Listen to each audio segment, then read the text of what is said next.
નમસ્કાર દર્શક મિત્રો, રિયલ સમાચારમાં આપનું સ્વાગત છે। સમાચારોની શરૂઆત કરતા પહેલા એક નજર કરી આજના મુખ્ય સમાચાર પર।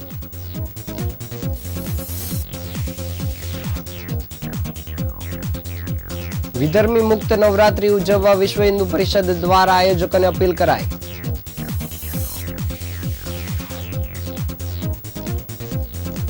ઓમ ક્લિનિકના નામે લોકોના જીવન જોખમમાં મુકતા બોગસ ડોક્ટરની ધરપકડ। મહુવા તાલુકામાં પાવર ગ્રીડ પ્રોજેક્ટ સામે ખેડૂતોનો વિરોધ, કલેક્ટરને આવેદનપત્ર અપાયું। ડેટિંગ એપથી રત્ન કલાકારને ફસાવી લૂંટ ચલાવનાર બેની ધરપકડ।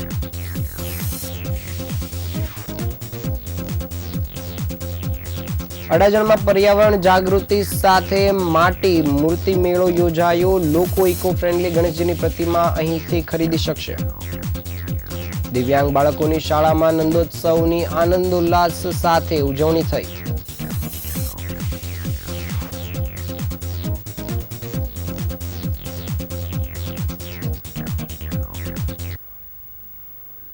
સમાચાર વિગતે જોઈએ। નવરાત્રીને હવે ગણતરીના દિવસો બાકી છે, ત્યારે આ પાવન પર્વને લઈને ગુજરાતમાં આસ્થા અને સાંસ્કૃતિક ઓળખની ચર્ચા વેગવંતી બની છે। આ વખતે ચર્ચાના કેન્દ્રમાં વિશ્વ હિન્દુ પરિષદ અને બજરંગ દળનું અલ્ટિમેટમ રહ્યું છે। વીએચપીએ નવરાત્રીના આયોજકોને સ્પષ્ટ ચેતવણી આપી છે કે બિન હિન્દુ કલાકારો અને બેન્ડને નવરાત્રીના આયોજકોમાંથી દૂર કરવામાં આવે। જો આ ચેતવણીનું પાલન નહીં થાય તો વીએચપીએ ઉગ્ર વિરોધ અને બહિષ્કારની ધમકી પણ આપી છે। વિશ્વ હિન્દુ પરિષદના નેતા પ્રતાપ રાજપુરોહિતે જણાવ્યું છે કે વીએચપી છેલ્લા ઘણા વર્ષથી વિધર્મી મુક્ત નવરાત્રી માટે ઝુંબેશ ચલાવી રહ્યું છે। આ ઝુંબેશનો મુખ્ય હેતુ હિન્દુ ધર્મની આસ્થા અને સંસ્કૃતિને જાળવી રાખવાનો છે। રાજપુરોહિતે જણાવ્યું છે કે ઘણા બધા ગરબા આયોજકોએ અમારી અપીલને ગંભીરતાથી લીધી છે અને વિધર્મી મુક્ત નવરાત્રીનું આયોજન કર્યું છે। જો કે તેમણે આશ્ચર્ય વ્યક્ત કર્યું છે કે એક બે આયોજકો એવા છે કે જેઓ આ વાતને હજુ પણ ગંભીરતાથી નથી લઈ રહ્યા। તેઓ હિન્દુ આસ્થા સાથે ખિલવાડ કરી રહ્યા છે। વીએચપીના અલ્ટિમેટમમાં સ્પષ્ટતા દાખવવામાં આવી છે કે જો આયોજકો તેમની માંગણીનું પાલન કરશે નહીં તો તેમણે ગંભીર પરિણામ ભોગવવામાં આવશે। રાજપુરોહિતે જણાવ્યું હતું કે જો લઘુમતીઓને હટાવવામાં નહીં આવે તો વિશ્વ હિન્દુ પરિષદ તેમનો વિરોધ કરશે।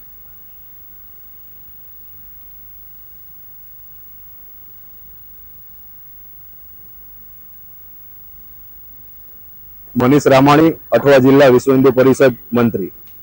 આવનારી નવરાત્રીમાં આયોજકોને એટલી જ વિનંતી છે કે વિધર્મી મુક્ત નવરાત્રી થાય તેના માટે દરેક એજન્સીઓમાં આપ જેમને પણ આપ કાર્ય સોંપો છો, જેમ કે બેન્ડ હોય, બાઉન્સરો હોય કે લાઇટ સાઉન્ડની સિસ્ટમના કોઈ પણ એજન્સીઓ હોય, તો તેમાં પણ સંપૂર્ણપણે આપ સનાતની ભાઈઓને જ આપ કામ સોંપશો।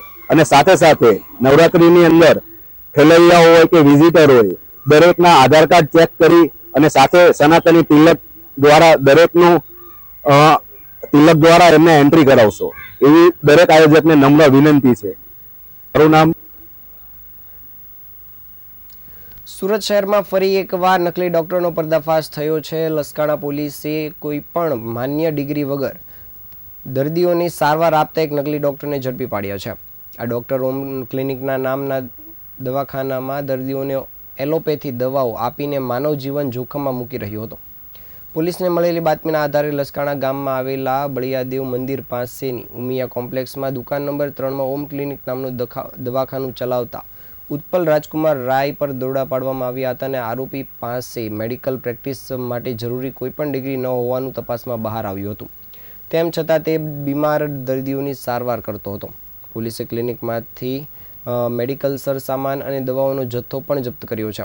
આ નકલી ડોક્ટર વિરુદ્ધ ભારતીય ન્યાય સંહિતા મુજબની કલમો અને ગુજરાત મેડિકલ પ્રેક્ટિશનર એક્ટની કલમ હેઠળ કાયદેસરની કાર્યવાહી હાથ ધરવામાં આવી છે।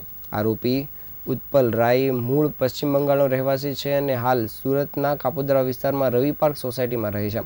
આ ઘટનાએ ફરી એકવાર ડિગ્રી વગર પ્રેક્ટિસ કરતા બોગસ ડોક્ટરો વિરુદ્ધ કડક કાર્યવાહી કરવાની જરૂરિયાત પર ભાર મૂક્યો છે।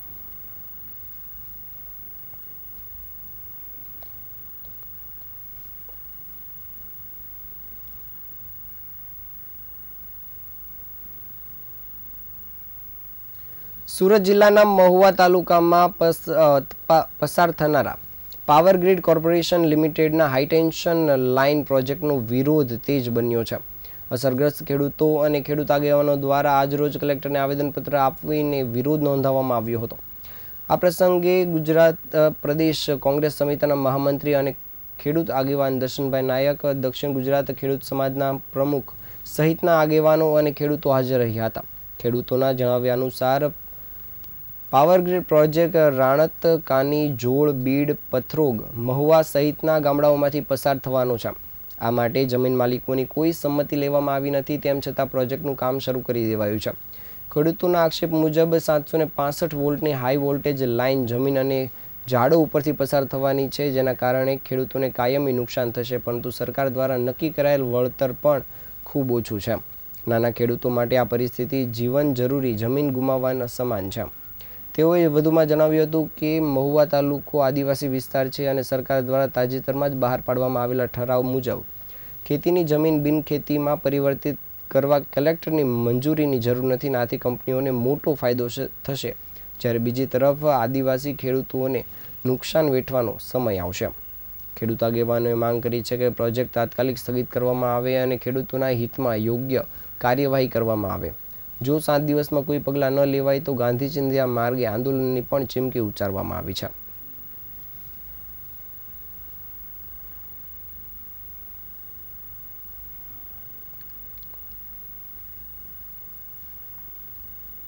ગુજરાતમાંથી જે પાવર ગ્રીડની લાઈન જાય છે એની સામે ગુજરાત ખેડૂત સમાજ, સુરત જિલ્લા ખેડૂત સમાજ ખેડૂતોની મહામૂલી કિંમતી ફળદ્રુપ અને આ વિસ્તારની રોનક જળવાઈ રહે એના માટેની લડત છેલ્લા ઘણા સમયથી ચલાવી રહ્યા છે.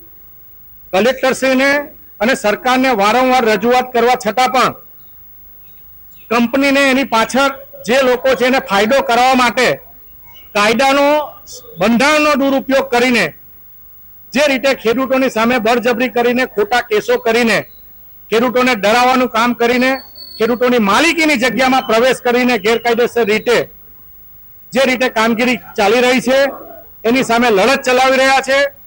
આજે મહુવા તાલુકાના 10 થી 12 ગામના ખેડૂતો જે આદિવાસી ખેડૂતો છે, 1 પણ રૂપિયાનું વળતર આપ્યા વિના દબેલીની જે જમીન છે અને વર્ષોથી જે આંબા હોય કે જેની ફળદ્રુપતા વર્ષોથી પેઢી સુધી ચાલે એનું પણ કાપીને કોઈ પણ જાતની મંજૂરી વિના એના દલાલો ગેરકાયદેસર રીતે જે કામ કરે છે એની સામે આજે કલેક્ટરને વિનંતી કરવા આવેદનપત્ર માટે આવ્યા છે. જો આવનારા દિવસોમાં આ ખેડૂતોને ન્યાય ન મળે તો અમે મોટી સંખ્યામાં કલેક્ટર ઓફિસનો ઘેરાવ કરવાના છે.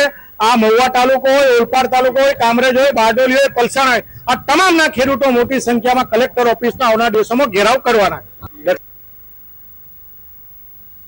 સુરતના વરાછા વિસ્તારમાં ગે ડેટિંગ એપ મારફતે સંપર્કમાં આવેલા 3 યુવાનોએ એક રત્ન કલાકારને મળવા બોલાવી તેની પાસેથી રોકડ, મોબાઈલ ફોન અને બાઇક લૂંટી લીધા હતા. આરોપીઓએ ચપ્પુની અણે યુવાનના ખાતામાંથી 5,000 પણ ટ્રાન્સફર કરાવી લીધા હતા અને આ ગંભીર ગુના અંગે વરાછા પોલીસે તાત્કાલિક કાર્યવાહી કરીને 2 આરોપીઓ અર્ષિત સાખટ અને દીપેન રાઠોડની ધરપકડ કરી છે અને અન્ય એકની શોધખોળ શરૂ કરી છે. સુરતના કતારગામ વિસ્તારમાં રહેતા 29 વર્ષીય રત્ન કલાકાર ગે એપ મારફતે અજાણ્યાઓના સંપર્કમાં આવ્યો હતો અને ગત તારીખ 28 ઓગસ્ટની રાત્રે 8:30 થી 9:30 વાગ્યાના અરસા વચ્ચે આરોપીઓએ તેને વરાછા મારુતિ ચોક પાસે આવેલા ગોપાલ શૂઝ પાસે બોલાવ્યો હતો.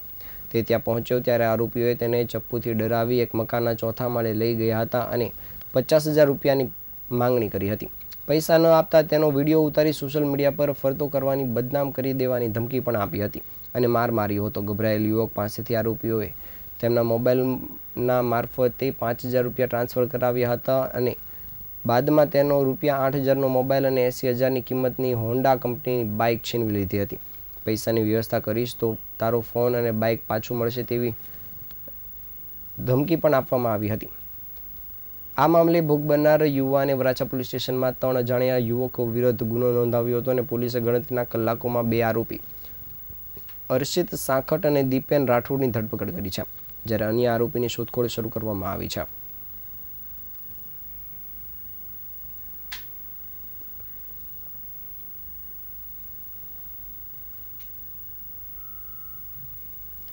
ગુજરાત માટીકામ કલાકારી અને રૂરલ ટેકનોલોજી સંસ્થાન ગાંધીનગર દ્વારા સુરતના અડાજણ વિસ્તારમાં આવેલ જોગાણી નગર પાર્ટી પ્લોટ ખાતે માટી મૂર્તિ મેળો પ્રદર્શનનું આયોજન કરવામાં આવ્યું છે. આ પ્રદર્શન મેયર દક્ષિશભાઈ માવાણીના હસ્તે ખુલ્લું મૂકવામાં આવ્યું છે, જ્યારે સુરત શહેર, નવસારી, અંકલેશ્વર, હાસોડ સહિતના 51 મૂર્તિકારો દ્વારા તૈયાર કરાયેલ ઇકો ફ્રેન્ડલી ગણેશજીની પ્રતિમાઓ ઘર આંગણે ખરીદવાનો અવસર સુરતવાસીઓને મળ્યો છે. આ માટી મૂર્તિ મેળો 21 થી 27 ઓગસ્ટ સુધી ચાલનાર છે. મેયરે જળ જમીનનું પ્રદૂષણ ન થાય તે માટે માટીના ગણેશજીની પ્રતિમાનું સ્થાપન કરવા નાગરિકોને અપીલ કરી છે. તેમણે કહ્યું છે કે ગ્રામીણ મહિલાઓને આત્મનિર્ભર બનાવવાની યોજના આજે સાચા અર્થમાં સુરતમાં સાકાર થઈ છે. સખી મંડળોને પ્રોત્સાહન મળે અને તેમજ મહિલાઓમાં છુપાયેલી કળા આજે ગણેશજીની કલાત્મક પ્રતિમાઓમાં જોવા મળી રહી છે. આ ઇકો ફ્રેન્ડલી ગણેશજીની પ્રતિમાના વેચાણ થકી સખી મંડળની બહેનો અને પરિવારજનોને આર્થિક ટેકો મળી રહેશે.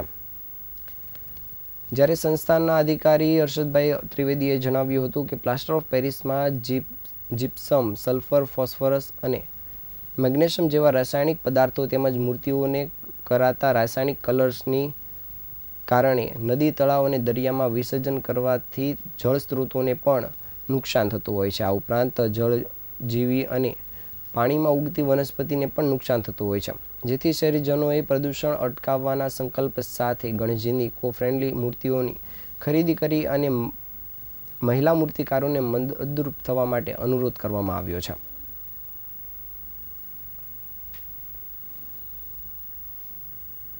પાર્ટી પ્લોટમાં પ્રદર્શન ચાલુ થયેલું છે. આપણે 21 તારીખથી 27 તારીખ સુધી આ પ્રદર્શન છે. માટી, ફક્ત માટીની મૂર્તિનું વેચાણ છે. 351 રૂપિયાથી આપણે 10,000 સુધીની માટીની મૂર્તિ છે. જોગાણીનગર પાર્ટી પ્લોટમાં પ્રદર્શન ચાલુ થયેલું છે. આપણે 21 તારીખથી 27 તારીખ સુધી આ પ્રદર્શન છે. માટી, ફક્ત માટીની મૂર્તિનું વેચાણ છે. 300 જન્માષ્ટમીના રોજ શ્રી કૃષ્ણના જન્મ બાદ બીજા દિવસે નંદોત્સવની ઉજવણી કરવાની પરંપરા પ્રાચીન પરંપરા છે, જેમાં શ્રી બાળકૃષ્ણને પારણામાં ઝૂલાવવામાં આવે છે અને ભક્તો દર્શન કરી ધન્યતા અનુભવે છે. પરંતુ દિવ્યાંગો સામાન્ય રીતે પોતાની દિવ્યાંગતાના કારણે આ ઉત્સવમાં જઈ શકતા નથી અને શ્રી બાળકૃષ્ણના દર્શન કરવાની ઈચ્છા હોવા છતાં દર્શન કરી શકતા નથી. દિવ્યાંગોની આ મહા ઈચ્છાને કારણે દિવ્યાંગ શિક્ષણ સંકુલ ખાતે ગુરુવારના રોજ શ્રી બાળકૃષ્ણના નંદોત્સવનું આયોજન કરવામાં આવ્યું હતું. શ્રીલ પ્રભુપાદના આશીર્વાદિત શિષ્ય પરમ પૂજ્ય નવયોગેન્દ્ર મહારાજજીએ જમ્મુ કાશ્મીરમાં શ્રી ગૌર રાધાકૃષ્ણ મંદિર સહિત દેશ વિદેશના ઘણા મંદિરોમાં પ્રચાર કર્યો છે. એવા પરમ પૂજ્ય નવયોગેન્દ્ર મહારાજજીના આશીર્વાદથી પદ્મશ્રી કનુભાઈ ટેલરની દિવ્યાંગ બાળકોની શાળામાં શ્રી બાળકૃષ્ણના નંદોત્સવનું આયોજન કરવામાં આવ્યું હતું.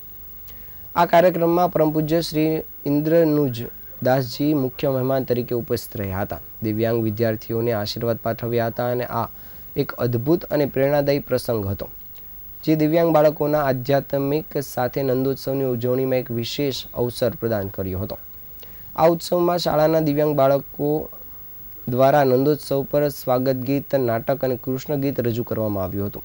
આમ દિવ્યાંગ વિદ્યાર્થીઓ દ્વારા આનંદ ઉલ્લાસ સાથે નંદોત્સવની ઉજવણી કરવામાં આવી હતી. જે અમારી સંસ્થામાં નંદ ઉત્સવ કરવામાં આવેલો છે. આજે ઇસ્કોન મંદિરના જે નવયુગેન્દ્ર મહારાજ છે એમના જ શિષ્ય જે ઇન્દ્રજનુ જે મહારાજ છે એમના સાનિધ્યમાં આજે અમારા અહીંયા નંદ ઉત્સવનું આયોજન કરવામાં આવ્યું છે. આજે અમારી સંસ્થાના 240 થી વધારે દિવ્યાંગ બાળકો આજે રાધાકૃષ્ણની રીતે બની અને આજે નંદ ઉત્સવનું સેલિબ્રેશન કરવામાં આવી રહ્યું છે. આજે અમારી સંસ્થા સુરતમાં વિવિધ સામાજિક સંસ્થાઓના આગેવાનો, ઉદ્યોગપતિઓ અને વેપારીઓએ મદ્રેસાઓમાં ચાલતા ધાર્મિક શિક્ષણને બંધ કરવાની માંગ સાથે કલેક્ટરને આવેદનપત્ર આપી રજૂઆત કરી હતી. આ જૂથે ધોરણ 12 સુધી સમાન શિક્ષણ લાગુ કરવાને લઈને બાળકોના ઉજ્જવળ ભવિષ્ય માટે એક શિક્ષણ એક રાષ્ટ્રની નીતિ અપનાવવા પર ભાર મૂક્યો હતો. આ સાથે જ પુલવામાના હાલનો હુમલાનું ઉદાહરણ આપીને કહ્યું હતું કે આ હુમલામાં આતંકવાદીઓએ ધર્મ પૂછીને લોકોને ગોળી મારી હતી. તે કટ્ટર માનસિકતાનું પરિણામ છે. લગભગ 200થી વધુ લેટરપેડ સાથે કલેક્ટર કચેરીએ પહોંચેલા પ્રતિનિધિ મંડળે મુખ્યમંત્રીને સંબોધીને આવેદનપત્ર સુપરત કર્યું હતું. અને આ જૂથનું કહેવું છે કે મદ્રેસાઓમાં ધાર્મિક શિક્ષણના નામે વિભાજનકારી નીતિઓ શીખવવામાં આવે છે, જે બંધારણીય સિદ્ધાંતોની વિરુદ્ધ છે. તેમણે તાત્કાલિક ધોરણે આવી ધર્મ આધારિત શિક્ષણ સંસ્થાઓને બંધ કરવાની અને ત્યાં સરકારના નિયમો મુજબનું શિક્ષણ લાગુ કરવાની માંગ કરી હતી. આ રજૂઆત દરમિયાન મદ્રેસા બંધ કરો અને એક શિક્ષણ એક નીતિ જેવા નારાઓ લગાવવામાં આવ્યા હતા. આ જૂથનું માનવું છે કે તમામ બાળકોને સમાન અને બિનસાંપ્રદાયિક શિક્ષણ મળવું જોઈએ, જેથી તેઓ સમાજના મુખ્ય પ્રવાહમાં જોડાઈ શકે અને દેશના વિકાસમાં યોગદાન આપી શકે. લોકોએ આક્ષેપ કર્યા હતા કે મદ્રેસાઓમાં ધર્મ આધારિત હિંસક શિક્ષણ આપવામાં આવે છે, જે સમાજમાં કટ્ટરતા ફેલાવી રહ્યું છે. આ વિરોધના ભાગરૂપે મોટી સંખ્યામાં લોકોએ જિલ્લા કલેક્ટર ખાતે પહોંચીને આવેદનપત્ર આપી રજૂઆત કરી હતી.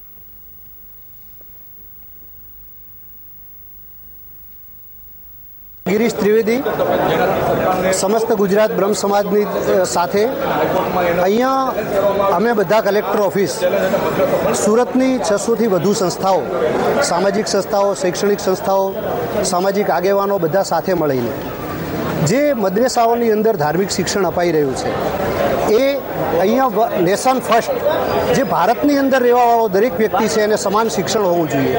અને શિક્ષણ એ કોઈ ધર્મનું સ્પેશિયલ ના હોવું જોઈએ. શિક્ષણ એ જીવનમાં ઉન્નતિ લાવે એ પ્રકારનું શિક્ષણ હોવું જોઈએ. સંકુચિત શિક્ષણ છે, જે સંકુચિત માનસિકતાને લઈને શિક્ષણ ધાર્મિક અપાઈ રહ્યું છે, તેના વિરોધમાં અમે સરકારશ્રીને કલેક્ટરશ્રી મારફત આવેદનપત્ર આપવા માટે અહીંયા ભેગા થયા છીએ. હજીરા વિસ્તારમાં રોડ રસ્તાઓની હાલત બિસ્માર બની ગઈ છે. હજીરા પોલીસ સ્ટેશનની બાજુમાં આવેલા સર્કલ પાસે રસ્તાઓમાં મસમોટા ખાડા પડી જવાને કારણે આજરોજ 1 કિલોમીટર લાંબો ટ્રાફિક જામ સર્જાયો હતો. આ ભારે ટ્રાફિક જામને કારણે લોકો મોટી સંખ્યામાં પરેશાન થયા હતા. જ્યારે હાઈવેના અધિકારીઓની બેદરકારીના કારણે આવતા જતા વાહન ચાલકોને ભારે પરેશાનીનો સામનો કરવો પડ્યો હતો. રસ્તા ખરાબ હોવાના કારણે આવતા જતા વાહન ચાલકો ભારે પરેશાન થયા હતા અને ખાસ કરીને કંપનીઓમાં કામ કરતા વર્કરો કલાકો સુધી મોડા પહોંચતા હોવાના કારણે કામકાજ પર પણ અસર પડી હતી. લોકોએ આક્ષેપ કર્યા હતા કે થોડા દિવસ પહેલાં જ આ રસ્તા પર કામ કરવામાં આવ્યું હતું, છતાં ગુણવત્તાહીન કામને કારણે રસ્તો ફરી તૂટી પડ્યો હતો. હાઈવેના અધિકારીઓની ઘોર બેદરકારીના સામે લોકોએ ભારે રોષ ઠાલવ્યો હતો. સ્થાનિક લોકો અને વાહન ચાલકોની માંગ છે કે તાત્કાલિક સમારકામ કરવામાં આવે, જેથી રોજિંદા મુસાફરી કરનારાઓને ભારે રાહત મળી શકે.